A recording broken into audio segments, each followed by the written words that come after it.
Paramount 23 and Hoods. We're going to listen to a clip from Haiti, and then we're going to commentate on it. Now, let's listen. Listen up. This is Haiti. Somalia, Afghanistan, these countries that, for all intents and purposes, are almost failed states, dependent on aid just to keep going. Remittances, money sent by the diaspora from places like the Brooklyn neighborhood of Flatbush, home to a sizable Haitian community. It's a real blow for us. Okay, so first I'm going to go back a little bit further.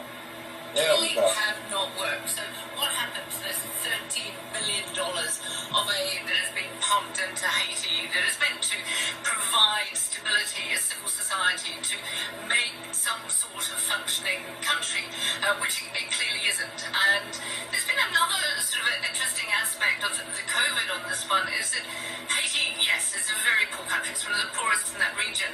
And it depends on remittances. And it hasn't had the remittances coming from expats. So the things are just, the whole situation in Haiti has been getting more and more desperate. And the other thing is, those remittances, when they come, generally are not used, according to the data, to go into the local economy. They're used to get out of Haiti. They're used to find some way of getting a passport, getting onto a plane to get out of Haiti and try and find life somewhere else. So, yeah, you could almost put Haiti in the same basket as Somalia, Afghanistan, these countries that, for all intents and purposes, are almost failed states and dependent on aid just to keep going. Remittances, money sent by the diaspora from places like the Brooklyn neighborhood of Flatbush, home to a sizable Haitian community. It's a real blow for us because the president was killed while he was still in power. But I don't feel bad because these people weren't running the country well. Ruiz was a thug. They killed a thug. It's a bad thing for real.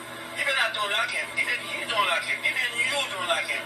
You're not supposed to die like that. We want Haitians in the country and Haitian out of the country to come together. We can't trust the foreigners. We can't trust neither the State Department or those people. Many of those rogue diplomats, French, Canadian, and all those white former colonials sitting down making decisions on Haiti. And Kedevan Gorgesani, there is a lot of resentment towards the international community, and including against the United States, for not having spoken up more when Jovenel Moïse tried to change the Constitution, and that there were essentially, the U.S. accused of giving him a free pass. And it's interesting because we've heard mixed things from Haitians in the last 24 hours. They want help from the United States. They want an independent international inquiry, but they also want to restore some of the hurt pride we heard in those remarks. Yes, and it shows really this really different approach from the Haitians vis-a-vis the Americans. You can see it in how the U.S. is responding to the situation right now. I was at the White House press briefing yesterday, and Jen Psaki was asked multiple times and in very different sort of questions about the situation in Haiti, and the response was pretty much the same over and over and over again. She said, we support the democratic institutions of Haiti. We stand by the fact of holding elections by the end of the year, and we are there to assist Haiti if they ask for it. They have actually asked for it now, and just moments ago in today's briefing, Jen Psaki, the press secretary, announced that there was a U.S. delegation going to Haiti to help with security issues with the investigation, including FBI officials who are going now to Haiti to help out with figuring out what's going on. But overall, it seems that the U.S. doesn't really know where to position itself regarding the political situation in Haiti, and we've heard some Haitians, especially Haitians here in the United States, saying that, well, the Biden administration is not really taking a position. They're just pretty much following what previous administrations have done, including Donald Trump, and basically letting things flow and not really taking a position or intervening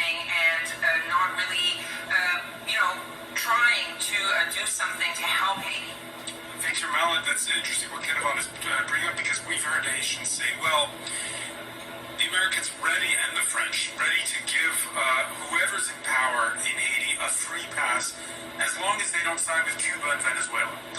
Yeah, I mean, it's one more example of a country where the West is not really able to exercise, the influence or the power that it wants to do. To me, it's just very worrying, because it's one more example of an unstable country, one more assassinated president, one more excuse for war. It's slightly ominous that you had this sort of report that some of the people may have come over from the Dominican Republic. So it's just a sort of, it seems to be, one doesn't want to be too pessimistic about the world, but really a lot of the places where the US and its allies try to sort of exercise influence, they're not really able to do so in any effective way. We go around the table, Nico Hines, but of course we're no closer to figuring out who done it, who are these people who've been arrested, Okay. these Colombian. So, we can see there the setup. If you go to Haiti on YouTube and just put it in and do your homework so you can see the backdrop. We're dealing with oppression now.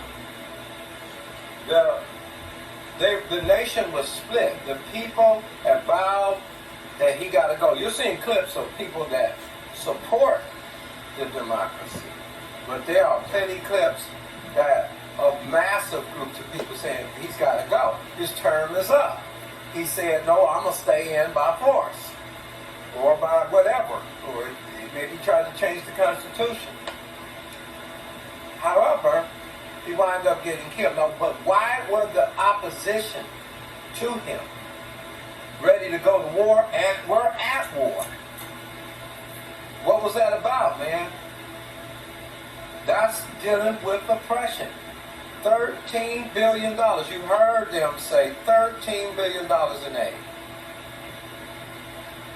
When they had the earthquake after that, America has been investing in, I think, a company over there. Here's the point, man. The people that are at the bottom, and they don't see no trickle down. It's like the felons in the hoods. Basically, they gotta sell dope, I guess, or they better serve the Lord, because they are trying to survive. And you have oppression. It's real. The people that name the people that revolt as criminals, I'm pretty sure that Britain thought the Americans were criminals. You hear what I'm saying? But you can only take so much before the volcano explodes. That's the point I'm trying to make. The gap between the rich and the poor. The corruption, where's the $13 billion, and the people are suffering in deep, deep poverty. Every time, with every dictator, whether you go to Congo, West Africa, down to Mozambique, corrupt politicians are to be said in Nigeria, Ethiopia. We know there was a corruption, 2 million people gone there. The Belgians went to Congo, plundered all of the gold and diamonds or whatever they can get out of there, and they had to throw them out. And then the cat that threw them out became a dictator. And the one that was really for the people, the dictator killed him and any opposition. When you see people ruthlessly trying to shut your mouth because they, as a leader, aren't functioning according to what is right, especially dealing with resources, that's where we have to be the hardest, you see. Now, if you want to be as a representative of God, you can't look like that. You can't look like, where'd all the money go? One preacher has $700 million. But the members probably don't have a fraction of that. And I understand you capitalize off the fact that the members have needs and write books and tapes. I get that. But it is a reproach to have great wealth and you're over people and you have the name of Jesus. Now, if you have these things so what? You got them now. But what I'm trying to say is do a little bit of 2 Corinthians 8:9. Give something back. Give something in there. Put something in there for people if they light bills, faithful tithers, and people that have been supporting their ministries. Begin to give something back. Like, think of something. Don't leave this world. As you say, you represent the gospel of Jesus Christ. And you died rich, and your people are barely making it. It brings no glory to God. Unless those things go to strengthen the necessity of the people that you were over. We're talking about the church not looking like the dictators of the world. In other words, the rulers are here, they get the wealth, 13 billion. We don't know where the money is, and the people still broke. Oh, you got a $30 million building for the people, but the people still, many people going from job to job to keep up with rent, get evicted. That shouldn't be named among us as becoming saints. We should do good to the stranger and those that are without, but especially those in the household of faith, just an encouraging. So if your ambition is to be wealthy off of God's people and you're 40 years and younger, you might not want to consider that. The rebellion of Korah was ambition. They tried to overthrow the government that God had set up through the commandments that he gave to Moses. Ambition drove them there. You see? You had the way of Balaam. And what was that about? Ambition. I want the power and the wealth. The prophet was offered, if you can curse the people of God, you can have all of these things. He went after it and tried to curse him. And a donkey rebuked him. And the madness of the prophet, the scripture says, and told him, I've been your donkey all this time. There's an angel standing there with a sword. And he knew he couldn't curse Israel. But he loved the reward. The way of Balaam. And then there's the other sin of just straight unbelief. Deuteronomy 14:15, Deuteronomy 26, Malachi 3:10 and 11, 2 Corinthians 8:9, things that deal with sharing. We just don't have the faith for it. We don't want to. It's too much comfortability in American churches, and especially in African American culture, that is, in our culture, to be comfortable with things. There's nothing wrong with things, but to be separated from the real sufferings of the people on a system that just says bring tithes. No intention to distribute any of it to the widow, the father, and the stranger. And I can roll with that, but then what about offerings?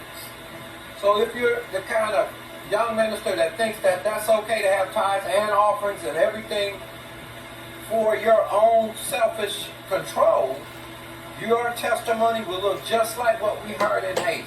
$13 billion. Somebody got the money. Maybe it was the elites that surrounded the president. Like in Africa, like in Congo. You see? The cronies always get paid off. Venezuela. This thing is worldwide. And God's pulling the cover back on corruption like a volcano. Spewing out all the earth is rebuking us. The weather. Oppression will bring that kind of intensity. Now, I'm not saying the weather is connected to Haiti. I'm just saying when we take what God has given us and we want to be excessive and greedy and ignore what Paul the Apostle said. Well, I don't want you to be burdened, and will you relieve your other brethren in their necessities? And please don't call that a social gospel Marxist communist thing. The scriptures are very clear. Paul argued, if you really want to have biblical faith, let's have it for this. That there be equality, same care. You don't have the same house. They did have same land, Joshua 1. Everyone had their land. It better went back to the original owners. God was concerned about equality, dealing with the necessities. That's why the stranger, the widow, father, the widow could come to the house of God during the feast in Deuteronomy 26, Deuteronomy 14, and eat and be full. You see? Their needs met. Necessities. Now, you're going to call it a liberal thing. depending on the government. But I would say to the churches that go there, well, they can't depend on you if they lose their jobs. You don't have a system that's going to meet their needs. You don't have a 2 Corinthians 8:9. You keep the tithes and the offerings, probably the control. You get the benefit of the assets. And then what happens? If anybody lose something, are you going to be there to restore it back? They're supporting your ministries. So your ministry don't want to look like you're sitting there getting wealthy off of the people. Why is that? Because people will then begin to speak bad of your good.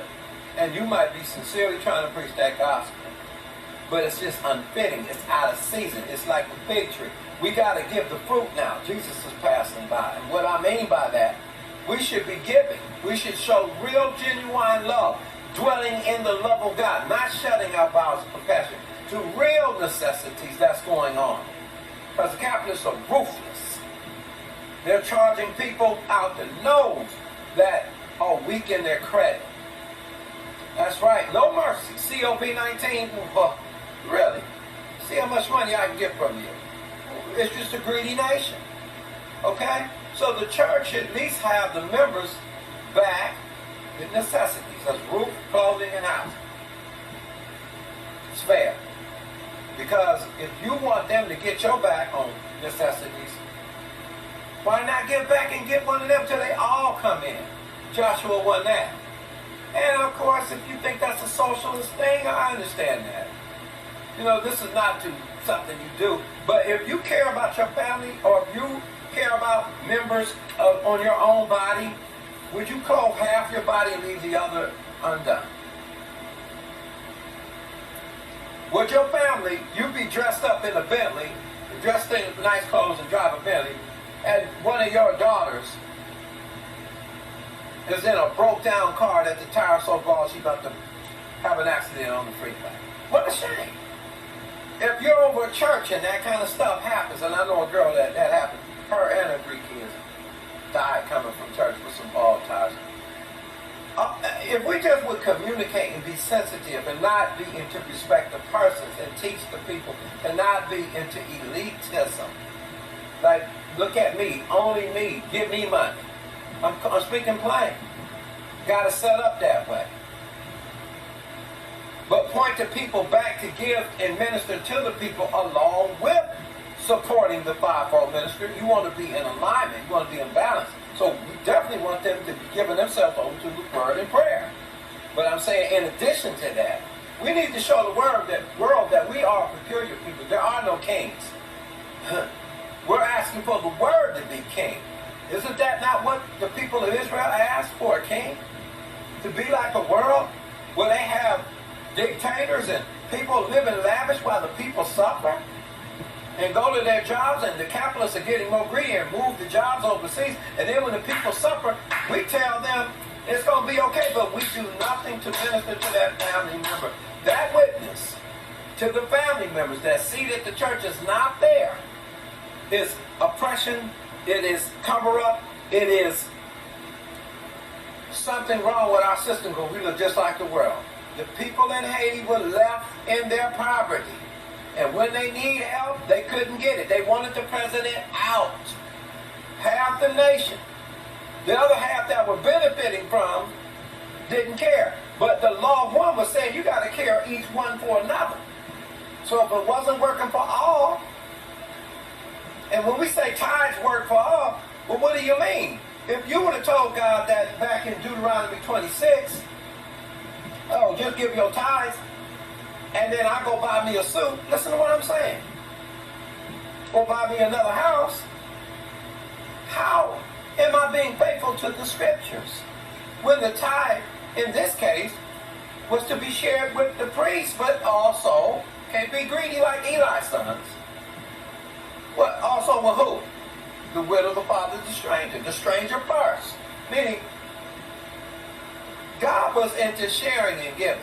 And for those of us who don't like the government, big government, depending on the government, when they're in trouble, when they really in trouble and no one wants to hear their cry, when they begin to riot in the streets and can't get jobs because of records and they made mistakes and there's no forgiveness and there's only the penitentiary or sell drugs and there's no sanctions towards the countries that allow the drugs and there's profiteering in the prisons.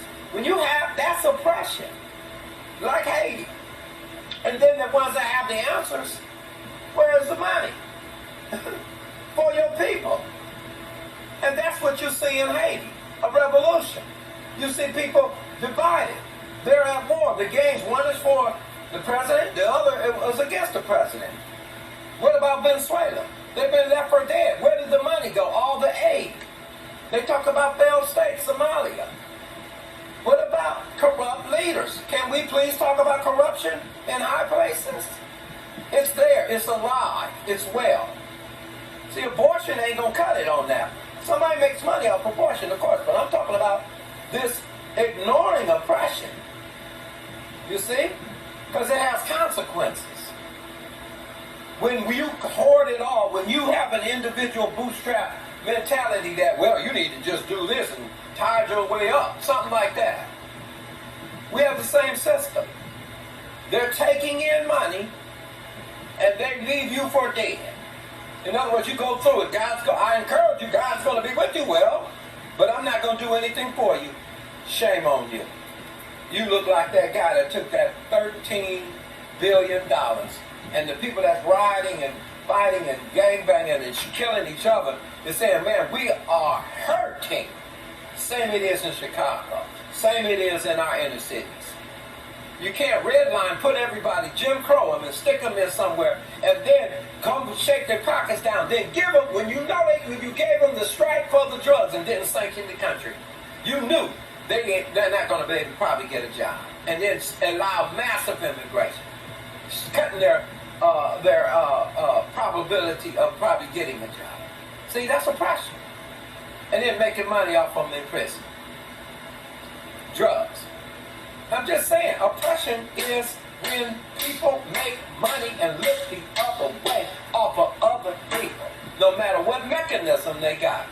Now, where that $13 billion is, I don't know. How did the president of in the Congo, how did he make double down as he kicked out the Belgians who came in to plunder them? How did he make, I think it was Matubu, how did he make double what the debt was of the nation? How did he make all that money for himself? Can you see the reproach that has worldwide? Can you see how if you are, I want to say black, but if you are, that would be the right thing, a preacher of the gospel, and you're over people, and you're supposed to preach the gospel to the people, you preach the gospel, but you be practical and demonstrate the love of God. And if you wind up during COP19, you're comfortable sitting in a palace on 20 acres, and the people being evicted, and you don't want to know about it, we look the other way and hope they give their tithes. Man, we're acting just like those cats over there that ignored the oppression of those people and squandered that $13 billion. Just like Venezuela, squandered all that money. Just like other nations that squandered all that money. People would kill to stay in power and stay elite and stay so they can get the glory and the honor and the kingdoms of men. Why do we want to be like that? Why do you think, young minister, you go into ministry and all of a sudden, yeah, because you're looking at the pastor, what he got. But what you don't know is when it says come out from the world, be crucified to the world, their way of doing things is a king sitting on, ruling over the people like Saul told them was going to happen. Or Samuel told them. And he'll make you be servants to him.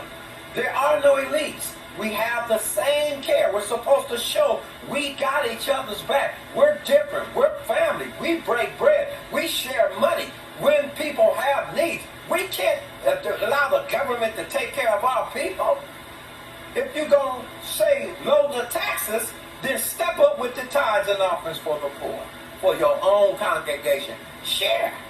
Let the people share. God bless you.